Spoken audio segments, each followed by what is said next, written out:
Okay, so my name is Nathan Etherington, and I'm the Program and Community Coordinator for the Brant Historical Society. I started there in 2014, so I'm just starting my 9th year there, and I've learned a lot about Brantford and Brant County history. I knew a little bit before I came in, but I'm always adding additional knowledge to my skill set.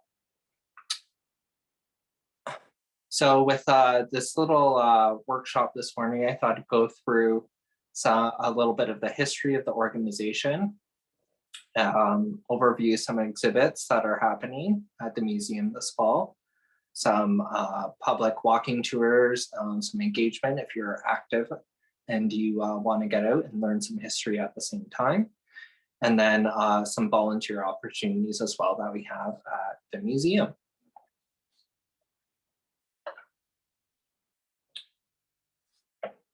Okay, so this is the Brant Historical Society. We were founded in a meeting that was held at the Conservatory of Music, which is now a funeral home, on May 11th, 1908. And one of our founding members was Augusta Gilkison, and she is a descendant of Colonel Jasper T. Gilkinson, who was around Brantford. And she was really instrumental in the founding of the Historical Society. And she gave a speech at its inception meeting. So early years, we just kind of had meetings with like a speaker talking about topics. Some of these topics, we have like printed manuscripts of the speech that was read on certain days, going back to like even the 20s and 30s of some of the speeches. And as well, there was a publication of speeches that were given between 1908 and 1911. So really early on in the history of the organization. So then we operated at the Carnegie Library. One of our curators and one of the people in the administration of the museum was the librarian. So he gave us a room, and I think it was like $1 a year rent that we had there at the Carnegie building. And then we were there until about the 1940s. Sometime in the 40s, the library was cramped for space and they needed us to move out. And sometime between then when we moved out and when we moved into the museum's current location on Charlotte Street, we also acquired the Pauline Johnson collection, things from the estate of Evelyn Johnson. So then that kind of brings us to 1951. We needed a space. There was no real community space for us to have and to host our own exhibits and to store the collection. So a decision was made by Jean Waldy, who was the president. She was the first female president of the Ontario Historical Society and of any historical society in Ontario. So she worked together with a bunch of other people to, including Judge Hardy, to purchase the museum building at 57 Charlotte Street. It was a former Verity property, and they had died and they had no kids and everything. So they were looking to sell the property. So the museum purchased it. This is a picture of the ribbon cutting on the opening day, June 8th, 1952. And that is Jean Waldy herself there cutting the ribbon to opening the museum, the front of the museum. Looks a little bit different now than it does today than it does back then. So the museum continued to grow. And in 1967, we had an expansion, and that is the last expansion that we've had. This is before most museums across the province even existed. So we are I think we were the 21st museum in the province and the 51st museum in the country. So we are one of the oldest historical institutions in the country. And then later on, there was an opportunity to start partnering with Myrtleville House Museum, which is owned by the National Trust. So they own the property, and a staff member, we needed space at the museum. And we didn't have enough space, so we formed a partnership, and we have been staffing Myrtleville House And that allows us to run children's programming and educational activities at Myrtleville and things that we can't necessarily do at the museum. So I'm going to talk a little bit about some of our fall exhibits, some new ones that we have coming up, as well as some classic favorites. So this is one of the exhibits that I'm just putting the finishing touches on. So I'm doing an exhibit on plates. I thought we have 300 plates in the collection. They're kind of very interesting to look at. There's a wide variety of them. And so we might as well showcase that and do an exhibit of plates. So I'm going to launch this on October 1st. And this is part of Culture Days. So Culture Days are free participatory events on, online or in person. And they're a really good way to get to know your community as well. So culturedays.ca, and you can find all kinds of events that are happening in and around Brantford. So there's a whole bunch of different plates. We have some commemorative ones, like these two plates that are pictured here that also feature Brantford scenes. We have the Bell Homestead, and you'll notice it does not look like it does today. And that's because the building was located a lot closer to the riverbank, and it was actually relocated closer to the road because it was going to fall off and into the river. So this plate was hand painted in 1936. So that's why it shows the original location of the homestead. And then the one below that is a small decorative plate of Brant's monument, which is in Victoria Park. And then we have a lot of old plates, and I learned things about plates that I never thought was possible. There was one plate that was dated. It had a tag on it, and it said it was from 1797. And I found a manufacturer's mark on the back, and I looked at it and looked it up, and it was made in 1851. So it was not at all what the label said it was. So sometimes those things happen as well at museums, and you have to go and like do research to actually figure out, okay, is this something that someone's told someone in the past and it's just kind of made up, or is it verified, and do we have like factual, well-researched information to back it up? So I changed that from to the 1850s, because some of the plates are from the 1850s. And then some of them have very decorative scenes and things that you would not expect. So I thought, I was like, oh, is this like a Bible scene? They're trying to show like the Magi traveling on the way to Jesus. And no, it's not. It is a plate of a city in Uzbekistan. And I was like, why is this on English pottery from the 1850s? So it's also kind of like very interesting and entertaining just to look at the scenes that they depict. And then I talk about some unconventional plates. So the one on the other image is a printing plate. And there's a whole bunch of printing plates that I put in here, small little plates. They're not that big, but this one is from a candy store named Lester's downtown. And they also later had like a Sunday shopping parlor. So this is like the scene of the man and the woman in the little booth in the 1920s ice cream parlor shop kind of thing. And then there's also some cake stands. And at first I was like, okay, these things are kind of neat. They're very decorative. They're very ornate. They've probably got pewter or lead in them. So they're probably not, I wouldn't put a cake on them today. But that is one of the participatory events that we're going to have on the launch on October 1st, is there's going to be cake. So I feel like that's a good participatory event that people will like. Another exhibit that we have this fall is the Chinese community. This is an initiative that was started with a number of community partners, including Christina Hahn from Laurier Brantford, the Canadian Industrial Heritage Committee, or Center, sorry, Brant Theatre Workshops, as well as us. So we wanted to do a project that focused on different immigrant groups to Brantford. Brantford long ago was perhaps more multicultural than Toronto is. So, or was. So it's interesting the number of different immigrant groups that made Brantford home at some time in the past.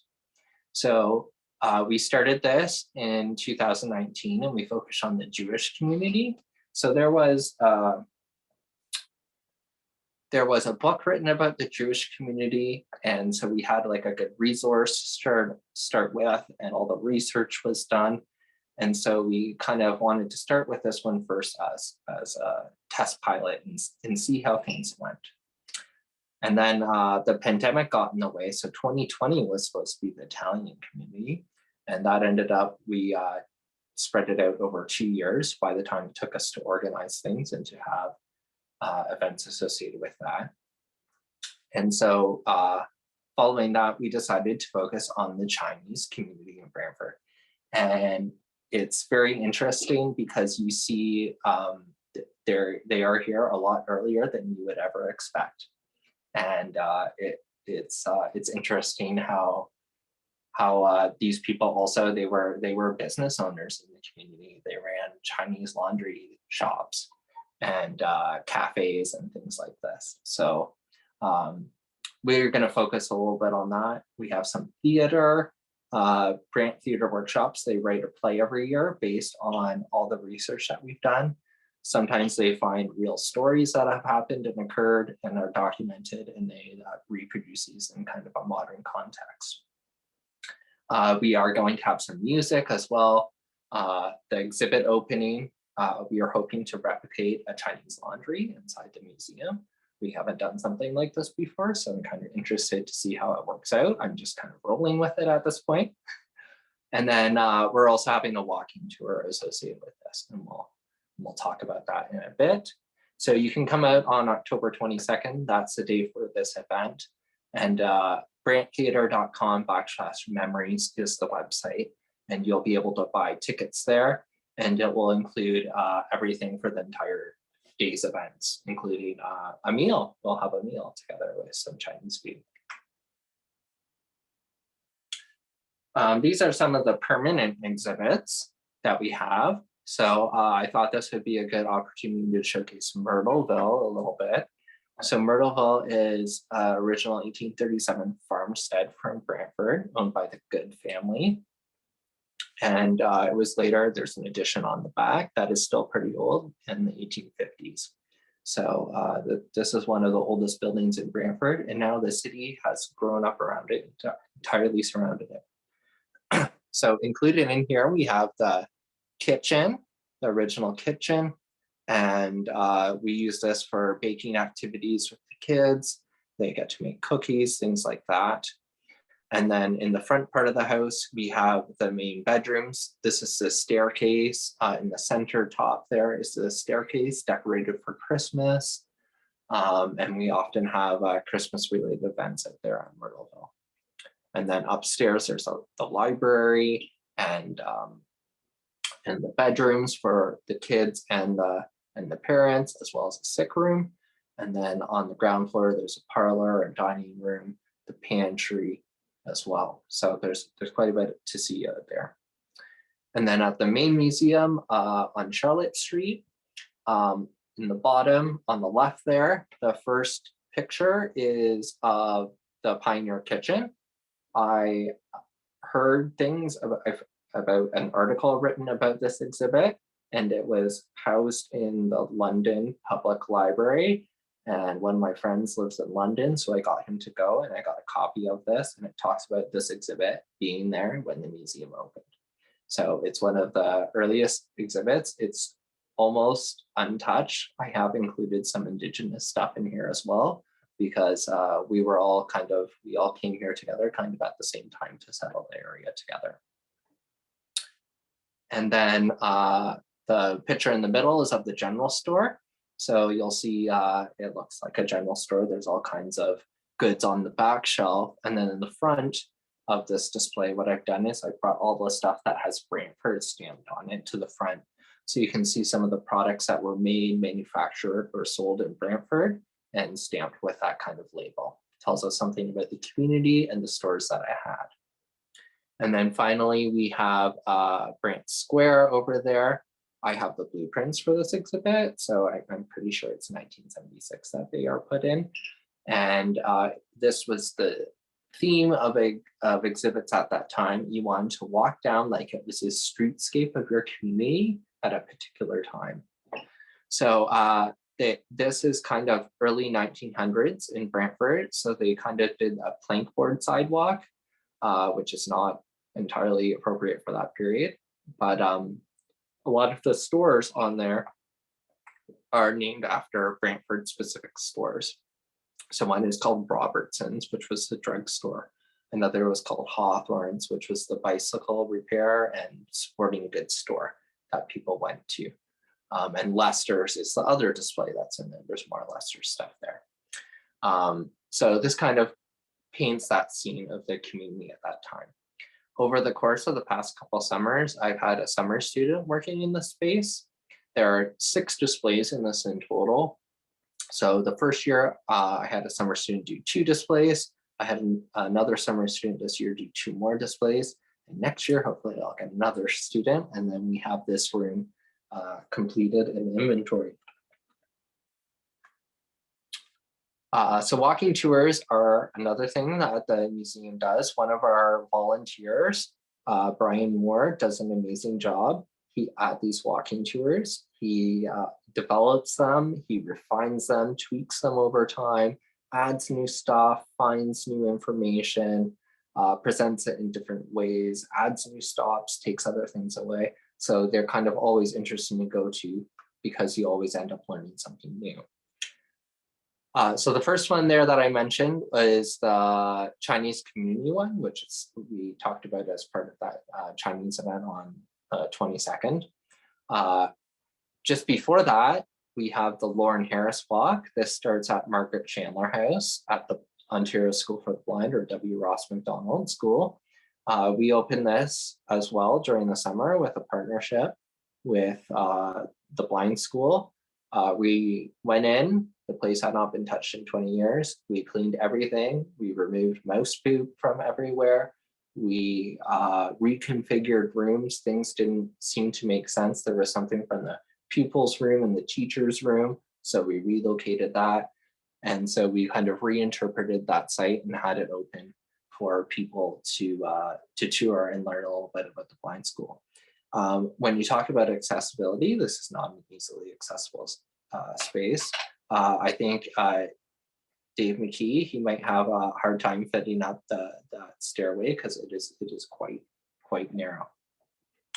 So that's the Lauren Harris Walk. It's just going to start in front of there, and then you're going to go down Dufferin, hit some of the Noah Harris family spots along Dufferin Ave there. And then as well, there's some like poetry and some representations of his artwork that he did kind of throughout his career. Another favorite that we have is the Murder, Mystery, and Mayhem walking tour. So this is an evening one that we are doing on Friday and Saturday, just before Halloween. And so this kind of tells a whole bunch of interesting tales of downtown Brantford, a murder that happened down there, and they brought in the great Canadian detective to solve the case, and even he couldn't solve it. So that's an interesting one. And then closer to Remembrance Day on Saturday, November 5th, we have this Monuments and Memorials walking tour. So really, it starts at Jubilee Terrace there. And at the Boer Monument, and you hit a lot of the memorials in Brantford, including some that you may not have even realized existed. So it's kind of it's a very neat walk to talk about that and kind of set the stage for Remembrance Day. All of these walking tours you can register for by calling the museum. There is it's free for members, and there's a charge of $5 for non-members. We also have a speaker series with we have a special events committee, and they work on organizing and coordinating these speakers. So for a few years, we had it at Myrtleville, and we moved it back to Charlotte Street, and then the pandemic happened. So now we're going to start trying to host these nights again at Charlotte Street at 7 p.m. And the first one is on October 26th with Gary Warwick talking about Indigenous settlers to the area. And then after that in November, we have Brian Wood from the Bell Homestead talking about Bell before and after the telephone. I point out that's one day before our anniversary date of November 24th. And the reason that date was picked was because it was the birth and death date of Joseph Brand. And then in December, we usually have a members Christmas event. And then in January, we have a speaker talking about Six Nations participation in World War I. And then they're still working on finalizing some of the speakers for later in 2023. But you can always keep posted on current things. Go to brantmuseums.ca, our website, and there is an events calendar there, and it has all of those kind of activities along with it. So I thought this was a good time as well to talk about some volunteering opportunities. There are a number of volunteering opportunities that we have. Most of them that are active and involve interacting with people occur at Myrtleville. The ones at the museum tend to be a little on the drier side of things. But you get to interact with a lot of historical documents and kind of, I'm all about, there are way too many documents for me to be an expert on everything. So I'm more than happy to hand a collection over to some volunteer who wants to become an expert on a certain topic or item that we have a collection on. So one of the things that we started was a mass digitization project. The goal or the directive that I was given was that every page in the museum should be digitized. That means every page of every single book, every page of every single ledger, the front and cover, and the blank pages that sometimes little handwritten notes are written on, because sometimes those things add context to other things that happen. So we started this in 2018, as I said there. We've created over 400,000 files in the past 5 years and over 4.5 terabytes of data. So most computers that they make now usually come with 1 or 2 terabytes of data. So think about that. We had to, when I started, we had a 3 terabyte server. When we started this process, we upgraded to a 7 terabyte server. I filled that up, and now we have a 56 terabyte server. And I think we will, again, at some point, maybe 10 years down the road, have to upgrade that again and get more. So our database, the important aspect of this is if a researcher comes in and wants to see something and they say, oh, I wanted to know anything about W. Ross. I have a 16-box collection of documents from W. Ross over his entire history of his political career from the 1930s into the 1960s. It makes it impossible to sort through that level of information and find the actual information or answers that people want. So having it digital rather than physically going through and looking through every single page, having it digital allows someone to click on a screen and they can see an image in high prime resolution that will allow you to see every single word that is written on the page. So the image on the right of the screen I thought was appropriate. It is a letter talking about the coronation review from the coronation of the Queen. So this was one of the events that W. Ross himself went over and saw. He was a Speaker of the House of Commons at the time. So because he held that role, he was actually there as a diplomatic representative for the coronation of the Queen. And he met with parliamentary officers and the Queen while he was over there. He met with the Queen several times over his career as well. And then another digitization project that I recently just finished was a series of glass plate negatives from Walker's Studio, which was a local studio on West Street. And the image there is of the, I want to say it's the Hapogians, or maybe it's a Sabokians. It's part of the Armenian population that immigrated to Brantford around World War I with the Armenian genocide happening.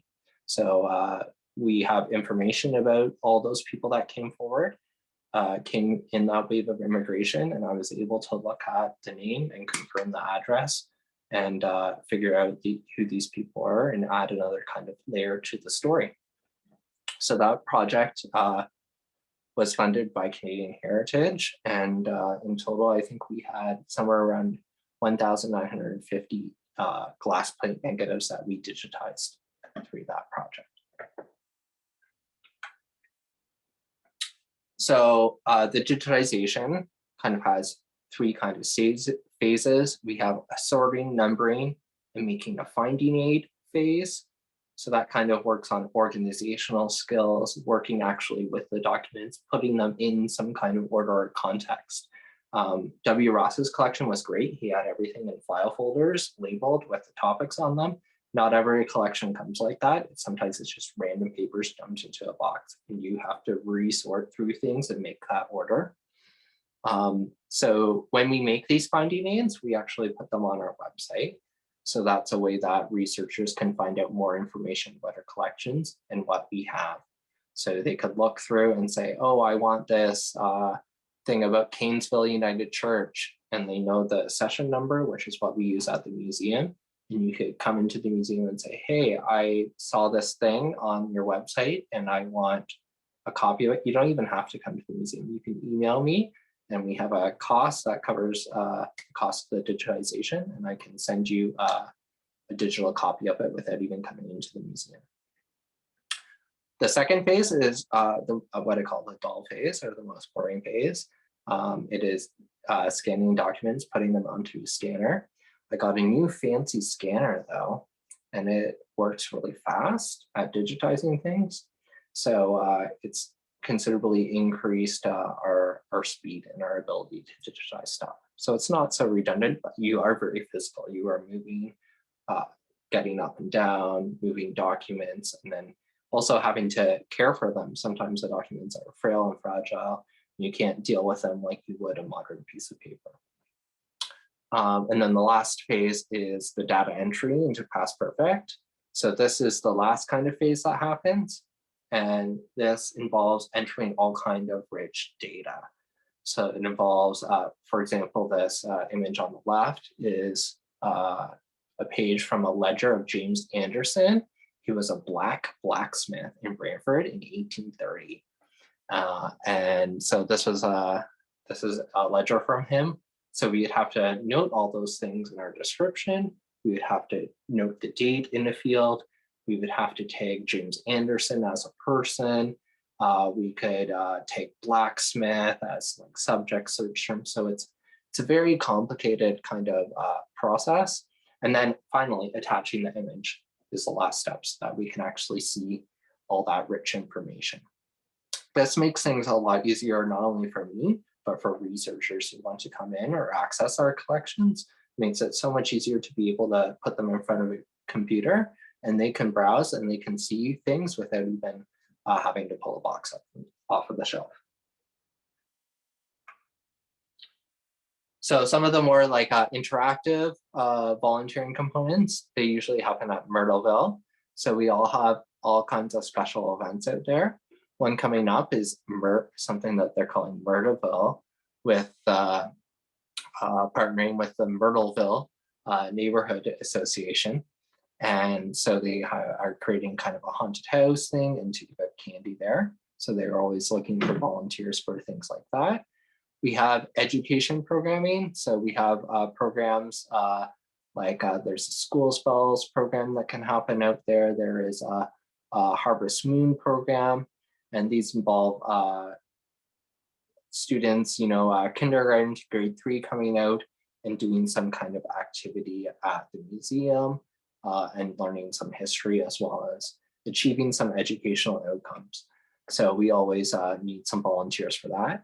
Good Cheer is a very busy time at the museum. We have programs usually booked from the last week of November right up until the last possible day in December.